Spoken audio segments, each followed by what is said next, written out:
You're watching Inside the Americas. Coming up, the Mexican state of Michoacan has been hit with more than 800 homicides this year alone. Our correspondents take you to the most violent state in Mexico. Then, inflation is soaring around the world, and one of the countries worst hit by high prices is the United States. We'll take a look at the reasons behind the rise. And the case of the Google chatbot that got one engineer convinced it could think like a human. Analysis on the way with an artificial intelligence expert from Cambridge University. I'm Jeannie Godula. The state of Michoacan in Mexico is facing an unprecedented wave of violence. There have been more than 800 homicides there since January, making it Mexico's most violent state. Criminal groups are waging war to control territory there, and the state's residents have become hostages and victims of the violence. Correspondents Quentin Duval, Laurence Cuvillier, and Juan José Estrada Serafín report. Since January 2022, more than 800 homicides have been recorded in Michoacan, in addition to dozens of kidnappings. The state increasingly represents a challenge the authorities can't tackle. In this video, army vehicles flee from cartel members who chase and insult them. This scene occurred on May the 11th in the village of Nueva Italia. Faced with this explosion of violence, exile is often the only viable choice for civilians. I arrived here 3 months ago. I went into exile when my husband went missing. He disappeared on February 22nd, 2022 in the city of Sahuayo, Michoacan. After that, armed people were posted in front of my house. I couldn't keep putting my children's lives and my own in danger, so I decided to move here. Celia found support thanks to Evangelina. She heads a collective to help people who are searching for a missing relative. Evangelina left her hometown back in 2012 when her daughter disappeared. I started receiving threats. They said they were going to kidnap me. I asked for help from the support service for victims and also from the prosecutor. They were supposed to come to save me, but they were caught in an ambush, fired at, and their van was set on fire. One of them was murdered. I had to leave. I didn't want to expose my other daughter to so much danger. Kidnappings, murders, forced displacements. Since January, more than 4,000 of these crimes have been documented in Michoacan. I think that behind every internally displaced person, there's a story of femicide, homicide, dispossession of property of their land, or the theft of all their belongings. People have to flee, largely empty-handed. They face very difficult situations. Since 2010, in the state of Michoacan, nearly 400,000 people have been forced to leave their homes, a silent crisis that also feeds into the exodus to the United States. This week in Ecuador, police arrested Leonidas Issa, the leader of a national indigenous movement. Authorities say he was responsible for violence during anti-government protests. Well, that pushed his organization to call for a new protest, one day after mass demonstrations blocked roads to protest high fuel prices. The price of diesel in Ecuador has nearly doubled since 2020, and gasoline prices have gone up by 45%. Inflation continues to soar in the U.S. as well. Last month, it went all the way up to 8.6%, one of the highest inflation rates in the world. The war in Ukraine and disruptions relating to the pandemic have pushed up the price of gasoline and food. Yena Lee reports now on what's happening and why. Inflation is sky high in the United States, and at gas stations, consumers can experience it firsthand. Prices at the pump have soared to their highest in decades. So that's shocking. That's the most expensive that I ever paid for gas, ever. It's outrageous. It just cost me $30 to fill up, and now see where it's at now. It's at $55. Even if you don't own a car, you'll feel the pinch, as petrol prices have an impact on the transport and logistics sector, making pretty much everything that needs to be delivered more expensive. The two main reasons behind current inflation levels are the war in Ukraine and the continued economic fallout of COVID-19. The effects are international, but the United States has been particularly hard hit. The current price soar is in part due to the government's pandemic relief packages. One study estimates that they contributed to 3 percentage points of inflation, as the aid gave consumers more leverage to buy when businesses were running low on supplies. The US Central Bank expected that the price hikes would be temporary, but they've yet to peak. The financial institution can adjust interest rates to cool down inflation, a tool some analysts say has been deployed too late. The problem is that the Fed was late in with fighting inflation, and now they're kind of scrambling, and the opportunity to begin tightening was there. You can make the argument that they should have been raising rates at the beginning of the year. But an aggressive interest rate hike could increase the likelihood of a recession. A rise in the cost of borrowing money affects businesses, homeowners, and credit card users. As the Fed attempts to strike the right balance, markets around the world will be watching. US interest rates impact the world economy. Our number of the week is 118 million. That's the dollar amount paid by Google to settle a gender discrimination suit.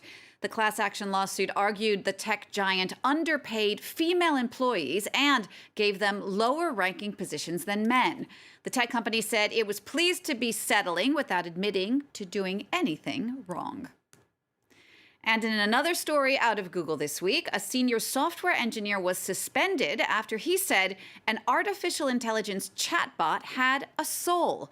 Blake Lemoine worked for Google's Responsible AI organization and has since published transcripts of conversations he had with the chatbot, saying he felt he was talking to a real 7-year-old child who just happened to know physics. Google says the engineer violated its policy of confidentiality. Well, to talk a bit more about this with me now, let's bring in Henry Shevlin, a specialist in the ethics of artificial intelligence at Cambridge University. Henry, thank you so much for sharing your expertise with us. Google says its systems can imitate conversations, they can riff on different topics, but that they do not have consciousness. Does that seem like a pretty clear-cut assessment to you? I think that's pretty clear-cut. The majority of experts in consciousness science and in AI would all pretty much agree that systems like Lambda are very, very good at impersonating conversation, but don't have any real intelligence and certainly not anything like sentience. Tech companies are usually hyping the capabilities of their artificial intelligence, but here Google seems quick to kind of shut it all down, seeming a bit wary. Why would a company like Google be so secretive and wary about the possible evolution of AI? I think the kind of model that Google has been developing in Lambda and many other companies are developing, like OpenAI with GPT-3, these are systems with incredible capabilities at predicting what people are going to say next, summarizing language, and generating believable conversation.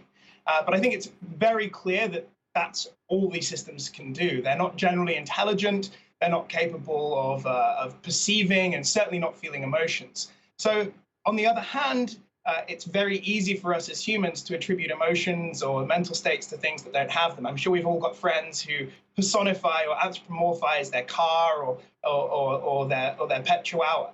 So I think it's a natural human tendency to try and attribute personality to these things. And I think it's quite reasonable of tech companies to say, hang on there, this is just a machine.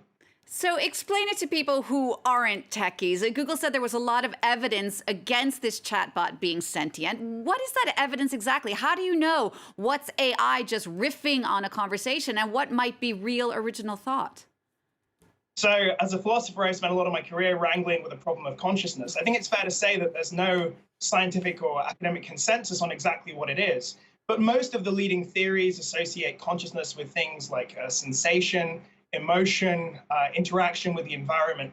And these systems are very much confined to the world of language and statistical regularities in language. So I think to attribute consciousness to them would be going at odds with any kind of any of the major scientific or philosophical theories of consciousness. Talking about ethics, do you think that there needs to be more regulation in place to perhaps help people from mistaking machines from humans? Yes, I think that this is a vital area, and I think it's something that's creeping up on us quite quickly. If you told people 20 years ago that social networks would be dominating the world, I think few people would have believed you. And I think this new era of social AI that we can interact with and talk to like a person, that's something that's coming fast. I think there needs to be more discussion in academia, in companies, and among policymakers about how best to prepare people for this and how to possibly educate the public so we don't immediately start forming lifelong powerful attachments to these relatively dumb systems. The belief that Google's AI could be sentient really seems to shine a light on people's expectations, as you're saying, perhaps also their fears about what this technology could do. How far do you see AI going? What are the possibilities? I think AI could be the best or worst thing to happen to humanity this century. I think it's clear that it's a real transformative technology. And I think there are so many positive applications that are potential from allowing people to avoid the more unpleasant parts of their work, to allowing people to become more productive and ultimately becoming happier and healthy. But there are also big downsides that we need to navigate. And I think this is a vital challenge for academia and science. Just one last question, Henry, before you go. I'm sure one that everyone asks themselves at some point. Can robots ever truly be like humans? Oh, I think it's a great question. It's one I spent a lot of my career thinking about. My answer is yes, but that's not a universal view. I think certainly on a 10, 20-year timescale, we're likely to see robots become ever more human-like, gaining capacities for things like perception and maybe one day emotion. I just think we're not there yet. All right, Henry, thanks so much for sharing your expertise with us there from Cambridge University. That's Henry Shevlin. Thank you. A pleasure. Thanks, Jenny. Now, in other tech news, the end is nigh for Internet Explorer. As of this week, Microsoft no longer supports the once dominant browser that legions of web surfers love to hate and a few still say they adore. The 27-year-old application now joins BlackBerry phones, dial-up modems, and Palm Pilots in the dustbin of tech history. Explorer's end, though, is not a surprise. Microsoft announced the shutdown a year ago. Well, that's all the time we have for this Inside the Americas. Thanks for watching, and we'll see you again next week for all the news from north to south.